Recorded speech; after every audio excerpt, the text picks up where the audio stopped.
All right then. Let's get to it. Got a work cut out for us.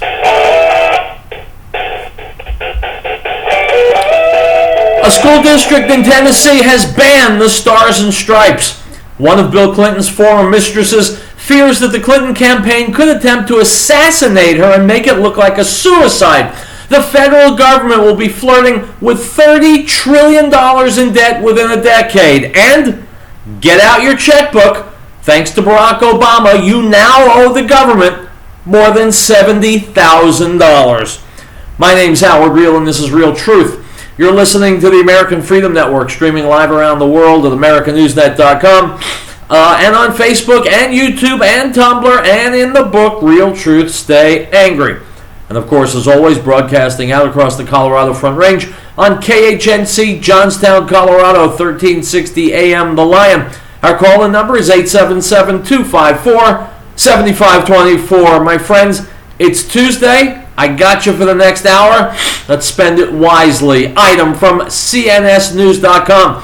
The debt of the federal government increased by $8.3 trillion in President Barack Obama's first 7 years in office, according to official data published by the U.S. Treasury. That equals $70,612.91 in net federal borrowing for each of the 117,480,000 households that the Census Bureau estimates were in the U.S. as of September. Stop. So, my friends, I want you to get your checkbooks out, make it out to the Treasury, U.S. Treasury, to the IRS, make it out for $70,000, $70,612.91, and send it to the Treasury Department. What's that you're saying? You don't want to do that? Oh. Well, then why did you, meaning America, why'd you vote for a Democrat, knowing that all they stand for is tax and spend? Tax and spend. Well, they've got to have something to spend, and that's where your $70,612.91 comes in. Now, I understand that the horses have left the barn, so it's a little too late to shut the doors, but if I'm not mistaken, I think we have another presidential election coming up, right? Right. Are we going to make the same mistake this time? Or are we going to be smarter this time? I don't know about you, but I'd like to keep my $70,000 plus dollars. Item from Infowars.com. One of President Bill Clinton's former mistresses fears that the Clinton campaign could attempt to assassinate her and stage it to appear as a suicide. On Saturday, author and former Miss Arkansas Sally Miller, also known as Myra Bell Sally Miller or Sally Perdue, posted a message alerting friends that she fears for her life. Quote, "In this election year, if you read that I died by committing suicide, don't believe it," Miller told friends via a Facebook post. The former beauty queen claims she's been familiar with the Clintons' intimidation tactics since the 90s, during which she was physically threatened by a Clinton operative. It's been well established but underreported by American media that Hillary Clinton unleashed her operatives, including Ron Tucker, to threaten Miller beginning in 1992, unquote, reports Jack Dennis for Examiner.com. Quote, "Soon after she began talking to the press during the first years of Bill Clinton's presidency, at a meeting in a restaurant with Tucker, Miller was told to, quote, be a good little girl and was offered a federal job. If she didn't accept the offer, quote, then they knew if I went jogging by myself and couldn't guarantee what would happen to my pretty little legs," Miller recalled. "Things just wouldn't be so fun for me anymore. Life would get hard," unquote. According to Miller's latest Facebook post, she believes she's being monitored while at her home and followed when she visits the park, unquote. So, my friends, let me ask you a question. Do you believe that the Clintons would go so far as to threaten the health and well-being of a woman who claims that she had a sexual relationship with the married Bill Clinton? Do you think that Bill and Hillary Clinton are the kind of folks who would take physical revenge on someone if that person threatened to derail Hillary's presidential campaign? Do you think it's possible that you would turn on the news one day at some point in the future and hear that one of these women who had gotten in the Clintons' business, who had talked about allegedly being sexually molested, had been beaten up, broken up, or even killed. Do you think Hillary Clinton wants to be president that badly? Do you think she's the kind of woman who would intimidate and threaten with physical violence someone who's involved with her husband? You think Hillary Clinton wants to be president that much? You think she'd stop at nothing to become president? Do you? Item from the Washington Times. The federal government will be flirting with $30 trillion in debt within a decade, the Congressional Budget Office reported on Monday, blaming an aging population, new spending and tax cuts approved on Capitol Hill, and the growing burden from Obamacare for erasing the progress Washington had made over the past few years. Unquote. My friends, $30 trillion is a lot of money. You know how many weeks I have to work to earn $30 trillion? But it must be okay because America voted for it, right? And America, tens of millions of Americans, want to vote for exactly the same policies again. So it must not be that much money, right? Item from Shubat.com. A small band of Christians have formed an army to fight and kill jihadists who attack the holy sites of Syria. This is an incredible story of heroism, of how a few men can defeat entire armies, and it's never been reported before in the English language until now. One of the Christian militants valiantly declared, quote, "We're going to make graves for the terrorists in this land. These are our holy places, and those churches are thousands of years old. We will never give up on them. If they think they will come and destroy it and pillage it, we will not permit them. We will be here steadfast till we finish the last of them. If they think the money that comes from the Arab world is going to help them, they are mistaken. We are the owners of this land, not them." Unquote. My friends, please God, I will live long enough to hear Jews talk like this about Israel. These Christians won't be threatened and intimidated anymore. They're preparing to kill terrorists over land that they say is theirs. As for Israelis, Israelis are willing to negotiate, but that's about it. Item from the Economic Collapse blog. We have not seen global economic activity fall off this rapidly since the Great Recession of 2008.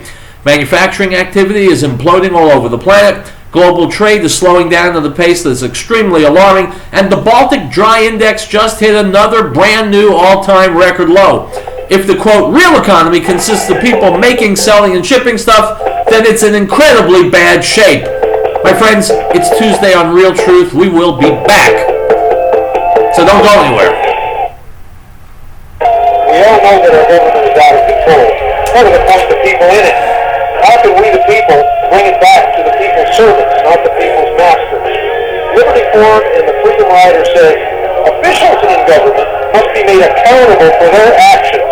Accountabilityrevolution.com is the place to go to learn how you can actually make that happen. Become their judges, not their slaves. Accountabilityrevolution.com.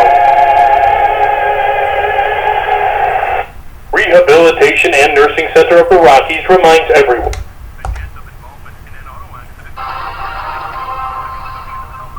Hi, I'm Bill O'Reilly, reporting tonight from Los Angeles. Thanks for watching us.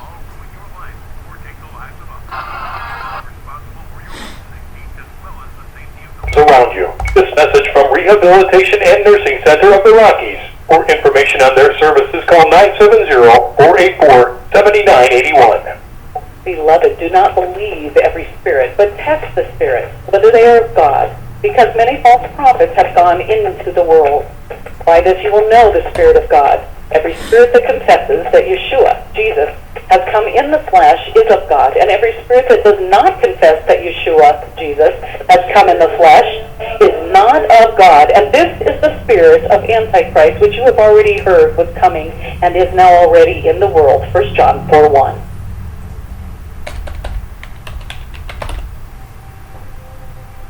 Article 4.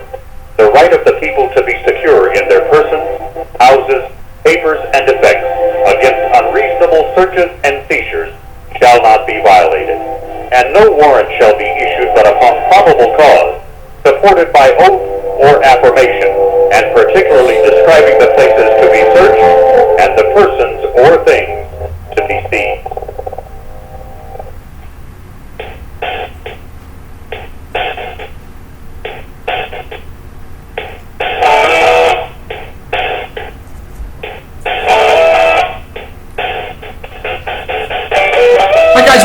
to Riell Truth. Howard Riell behind the microphone. You know, we're living in very interesting times. It's 2016, and the leading Republican presidential candidate is Donald Trump, and he's being opposed by Democrats, and interestingly, by Republicans too, by certain conservatives.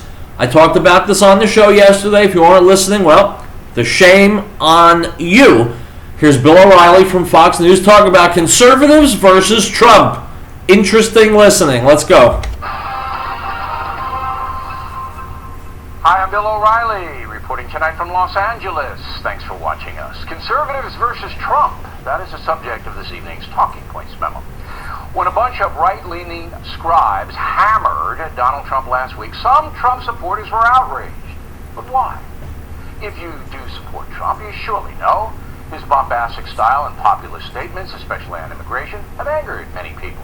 His generalizations about certain groups have garnered him massive attention, but also much loathing. So there's absolutely nothing wrong at all with some conservatives voicing objection to Donald Trump. They're simply exercising their rights as Americans. At the same time, it's appropriate for Mr. Trump to hit back against his critics. He believes they're putting ideology above problem solving, and that may be true. Trump is smart not to allow others to define him, and his supporters expect him to lash out. For years, some on the right have criticized me for not fitting into their narrow view of the world. The factor marches to an independent beat, and ideologues on both sides don't like it, especially because we are a powerful voice. My recent go-around with George Will illustrates that. By the way, Will and his crew are also dismissive of Donald Trump and come across as elitist in the process, which actually helps Trump. This is one of the few times Talking Points can ever remember ardent conservatives and ardent liberals agreeing on something. No Trump.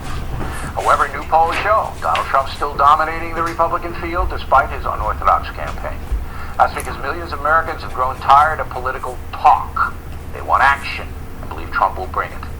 No question that's an emotional play, and the GOP establishment is rightly worried that there will be more votes lined up against Trump than for him in the general election. But Trump's not worried about that right now, understanding he has to get the nomination first, and scorched earth is his way of doing it. Looking down the road, Trump believes he will bring in legions of new voters to counter the liberal minority coalition that gave Barack Obama power. But in the end, independent voters will make the call this year, not conservatives or liberals. Right now, polls say independents are not bullish on Hillary Clinton or Bernie Sanders, so Trump has a chance in that precinct.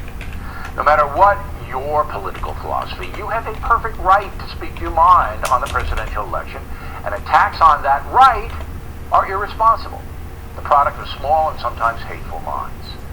We are a divided nation, that's reality, but out of robust debate can come clarity and strength. Hopefully that's what will happen next November. Hopefully. And that's a memo. Now for the top story tonight. Reaction joining us from Washington, Charles Krauthammer. And you say?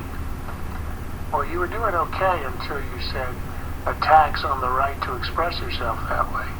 Nobody, the whole National Review edition, all of the articles in the editorial, nobody is attacking Donald Trump's right to say what he thinks, explain what he wants to do, and to do it in his own way.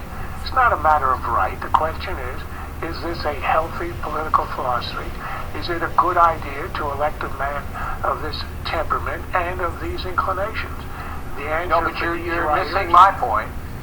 I wasn't criticizing the National Review. I was sticking up for them.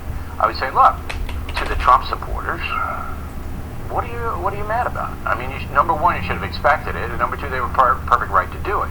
But the Trump supporters are also denigrated every single day by an elitist media. I mean, in USA Today, there's a column by this Wolf guy, a Fox hater. He just basically says that anybody who likes Donald Trump is an idiot. So on both sides, they're getting hammered for their opinion, and I think that's wrong. Look, there's something a little bit ironic about attacking particularly the anti-Trump people for their intolerance. One of the reasons people are upset about Donald Trump, you take Michael Gersten, for example, who speechwriter for George W. Bush, a very serious you might say, a kind of a Christian conservative, compassionate conservative, and he is apoplectic over the fact that the Republican Party might be led by and led into an election by a guy who says he doesn't want to allow Muslims into the country. Yes, he says it's a temporary, but he'll decide when the temporary ends. And a guy who says the Mexicans are rapists and wants to deport 11 million people. That is, I think that's a guy who's sincerely expressing his views about what conservatism I agree 100%. and Republicanism. He's a perfect right to that. Perfect right to that. He has a perfect right to be right. We are experiencing a crime wave thanks to illegal Mexicans. It is in America's best interest to stop Muslims from coming here, at least until we sort out the whole issue. We know that Muslims want to conquer the world. We know that because it says so in their holy book, the Quran. And if you think I'm mistaken, you haven't studied the Quran. I recommend that you do. So these two giant populations, Muslims on the one side, especially Muslims coming from the third world in the Middle East who've never learned to live like civilized human beings, and illegals coming from Mexico, coming from South and Central America, also, by the way, coming from the Middle East via Mexico. These are two populations we need to keep out.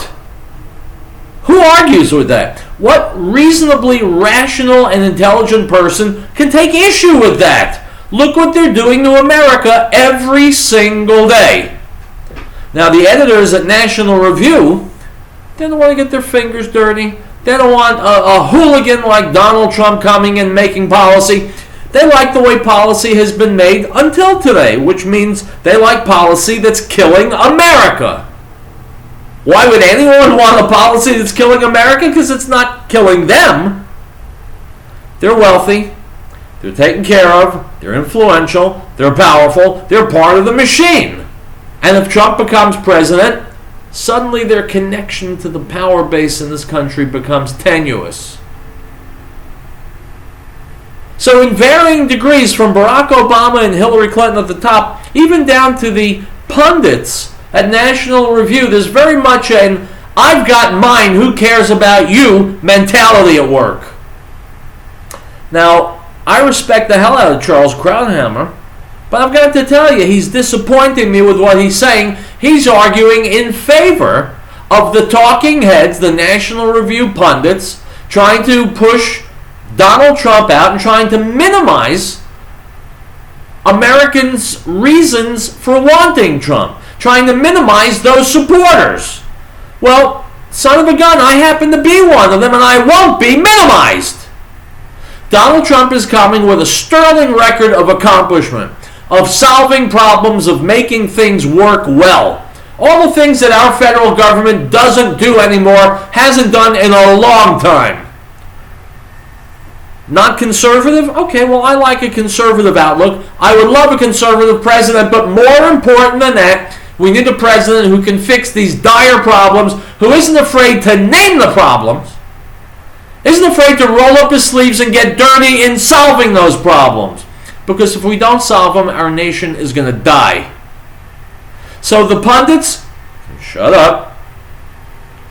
Charles Krauthammer can be a little more flexible in what he's willing to see on the political stage. Donald Trump is disruptive, he's loud, he's abrasive, many times he's uncouth, and he also may be just the guy for just this time to keep America from sliding completely off the cliff, which, by the way, we're about to do. What do you say? Should I finish playing this clip? Yeah, why not? Let's listen to a little bit more. Go ahead. I also think it's a cogent point. It's a perversion. I think you mischaracterized what Trump said about Mexican rapists. And look, I don't want to be in a position of sticking up for any political candidate. He said nice things about Mexican rapists? Did I miss that? All right, Krauthammer is trying to be a wise guy now.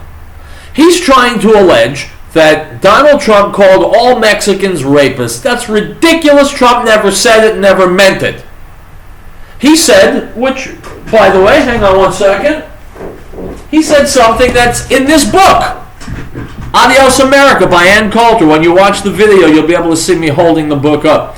She brings fact, statistics, the government's own statistics. She brings police records to show a whirlwind of rapes, beatings, various other and assorted crimes, all coming from people who are here illegally, who came through Mexico. You cannot refute it because it's fact. And when someone as brilliant as Charles Krauthammer, and he is, when he begins fudging the facts and trying to slur exactly what's happened, trying to say something he knows is wrong, Donald Trump thinks all Mexicans are rapists, then I begin to lose respect for Charles Krauthammer, quite frankly. He knows what he's saying isn't right. And he's saying it anyway because he's got skin in the game. He wants the status quo, the power establishment, to remain as it is. We know that status quo is killing us. It can't remain as it is if America is to continue to be a viable country. And so we've got to change things. If Mr. Krauthammer, Dr. Krauthammer, doesn't like it, well, that's unfortunate because I like and respect him, but I'm telling you, Donald Trump is the medicine this country needs right now. Disagree with me? Feel free to call me. Item from thegatewaypundit.com. Imam Yasser Hadi is a college professor in Tennessee. Hadi says Christians are, quote, shirk and evil, and Muslims can take their property. Yasser Qadi, a.k.a. Abu Ammar Yasser Qazi, is an American imam and college professor who's described by a 2011 New York Times Magazine essay as, quote, one of the most influential conservative clerics in American Islam, unquote. In his sermon/lecture in the YouTube audio below, Qadi begins by calling Christians shirk for being polytheists who believe in the triune God, that's three persons in one God, instead of Islam's monotheist God, Allah. Then Qadi really steps up his verbal abuse. He says that since, quote, there's no deity worthy of worship except Allah was. Christians are, quote, by necessity and by definition the most evil of all evils, unquote. To my Christian friends, congratulations! You've gotten a promotion, you've been upgraded. I always thought we Jews were the most evil of evil. Apparently in the eyes of Islam you have surpassed us. Mazel tov! Now you are the great Satans. The piece continues. Like all, quote, unbelievers and polytheists, Christians are, quote, filthy. They are, quote, najuza, meaning feces, urine, a, quote, filthy, impure, dirty substance, unquote. Qadi declares that the Prophet Muhammad, by extension all Muslims, quote, has been commanded to do jihad, unquote. What is jihad? Qadi says, quote, jihad is, quote, a means to establish monotheism on the land. The Prophet has said, I have been commanded to fight the people until they convert to Islam. But if they don't convert to Islam, their life and property are halal, free for the taking for Muslims. Unquote. So my friends, if you have Muslim friends and associates, and they say, no, the Muslims don't believe that, I want you to say to them, really, you mean Muslims don't believe in the Quran? And they'll probably say something like, well, yes, we believe in the Quran. And then you say, well, what about this quote from Muhammad? Do you think Muhammad's a liar? And they'll say, well, no, of course we don't think Muhammad's a liar. And then ask them, what about this? At that point, they'll begin to loosen their collar a little, and they'll squirm, and they'll turn some shade of red or maroon or something, and they'll try and slime out of it. But the bottom line is this, what I just read to you, this is what Muslims think of Christians. If you don't like it, I invite you to do something about it. We'll take a break. Riell Truth marches on.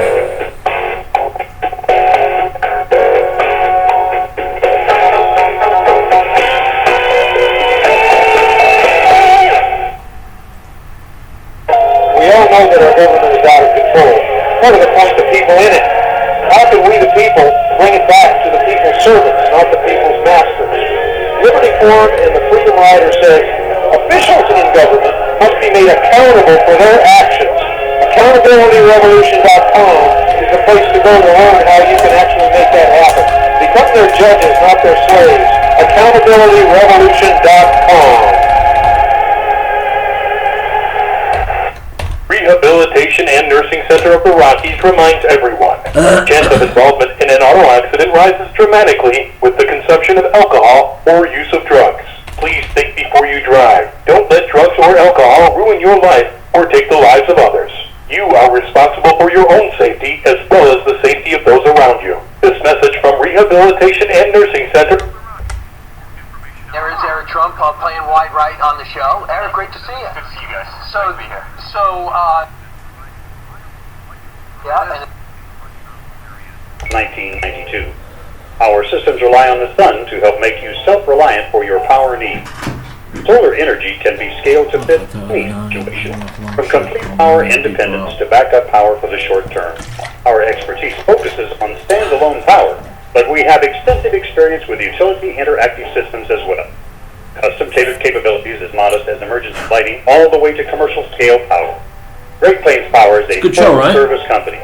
We service everything we sell. We provide and design turnkey packages, custom design system, and parts for do-it-yourself. Look, it's a great show. I can't take credit for it all by myself. Let us know what your Well, I guess I can take credit for it all by myself. Reach us by phone or the internet. Call 303-239-9963. What can I tell you? 303-239-9963. Or go to greatplainssolar.com. About to go back on the air. No state shall enter into any treaty, alliance, or confederation, grant letters of marque or reprisal, coin money, emit bills of credit, make anything but gold and silver coin a tender in payment of debts, pass any bill of attainder, ex post facto law, or law impairing the obligation of contracts, or grant any title of nobility. Article 1, Section 10. And the Word became flesh and dwelt among us, and we beheld his glory, the glory as of the only begotten of the Father, full of grace and truth. John bore witness of him and cried out, saying, This was he of whom I said, He who comes after me is preferred before me, for he was before me. The Gospel of John, chapter 1, verse 14 and 15.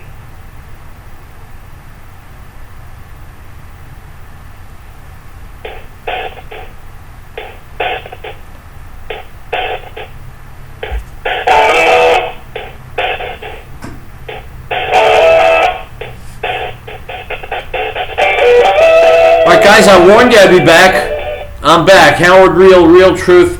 We're going back to Fox News. Eric Trump, Donald Trump's son, is here to set some incorrect statements right. Let's listen. There is Eric Trump playing wide right on the show. Eric, great to see you. Good to see you guys. So, Good to be here. I'm sure your father is preparing to go out to Iowa and spend the next 6 days there. Coming up on Thursday night, Fox News Channel will be the Fox News Channel and Google debate. There have been some stories out there that your dad might not show up. Is he going to show up? Oh, I guess we'll see. Listen, I think ultimately he will. I think he's, a little bit upset that somebody who came out and tried to take him out of the race in the first debate is, kind of sitting in one of the seats. But What are you talking about? Megyn Kelly. Yeah, of course. So, and I think he might find that a little bit unfair, and that kind of disqualifies somebody. But listen, I think ultimately he'll be there. Eric, I have to say, I just disagree with you. I thought the first question was blunt. It was to the point. I don't think he was looking to take her out. I thought it was an opportunity for your dad to knock out all his critics right away. And by the way, it was one of his greatest moments. I mean, I really mean that. It was actually one of his greatest moments of that first debate. It was really fantastic. I mean, he turned it into something really special. Right. So he's going to be there, most probably. Most probably. All right. Let's talk a little bit about, there was wasn't exactly a debate last night. It was this thing where the Democrats one at a time sat in a chair.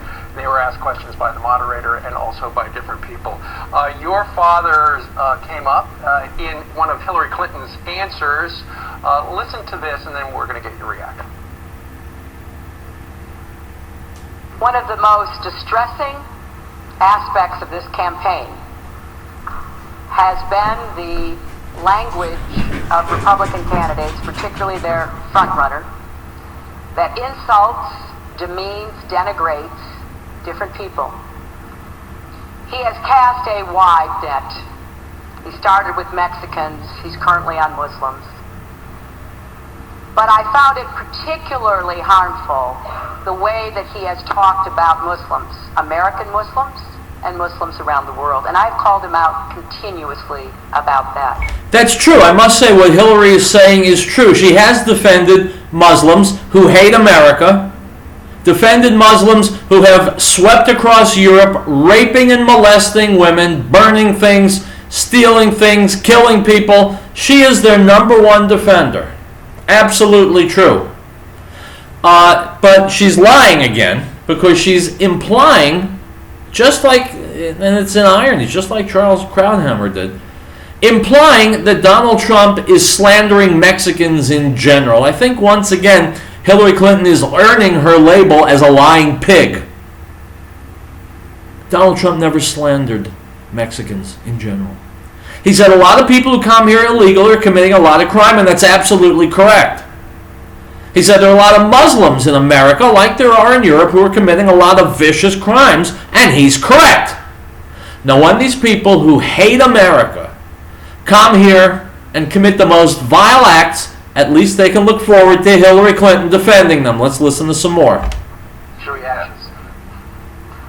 Well, it's kind of ironic given her email scandal, the fact that she lies to the public day in, day out. I mean, I think you guys do a better job than anybody ever at covering that. But Benghazi and the mess that's there. But my father's speaking to real issues that this country has, and he doesn't sugarcoat it, right? I mean, that's what makes him so special. He's not that PC candidate. If there is a problem at the border, and illegal immigrants are coming in and they're flocking across the border, he will call it out. He'll say that if we have a problem because we have fundamental extremists that are trying to come into this country and run planes into buildings, he's the type of guy who will speak to that. He's not afraid to, he's not afraid.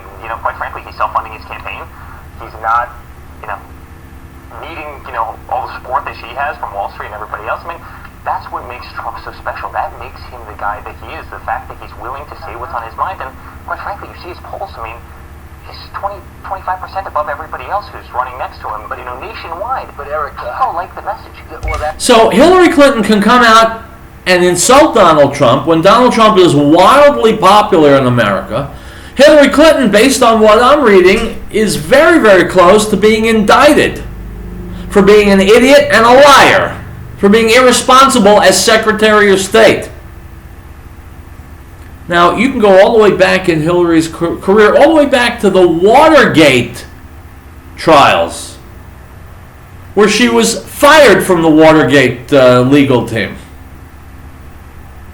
And she's had scandal after scandal after scandal, but she's got the chutzpah to stand up in public with a straight face and defend people with righteous indignation, defend people who are coming here, breaking our laws, committing crimes, targeting Americans.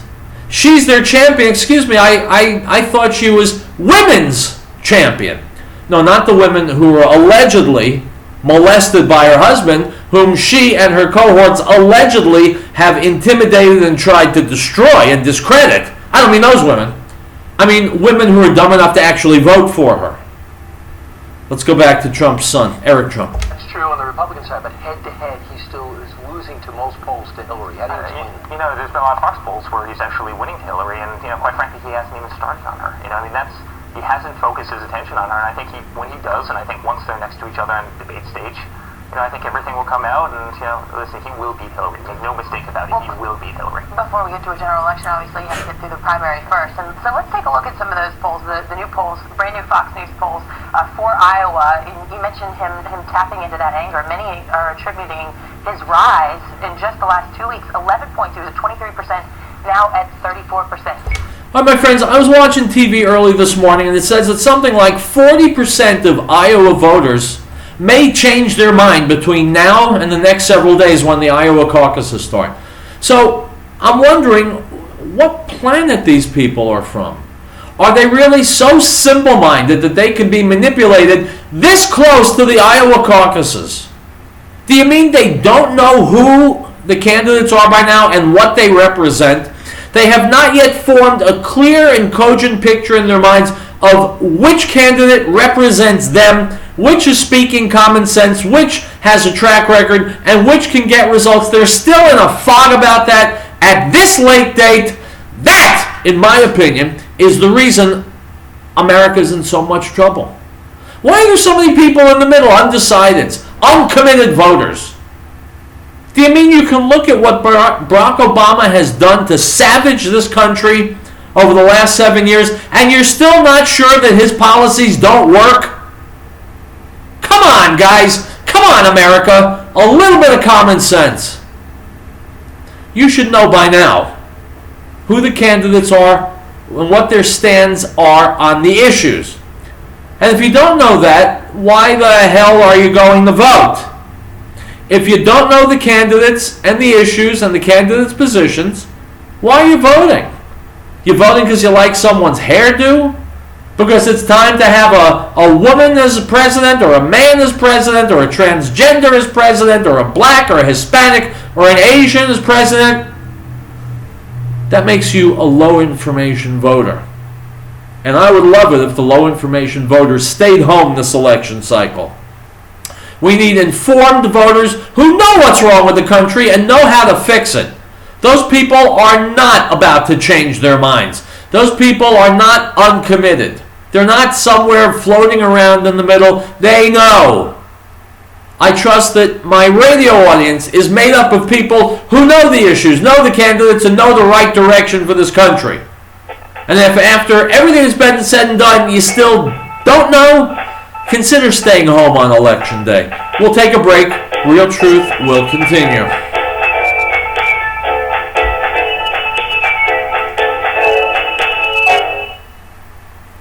Howdy, folks.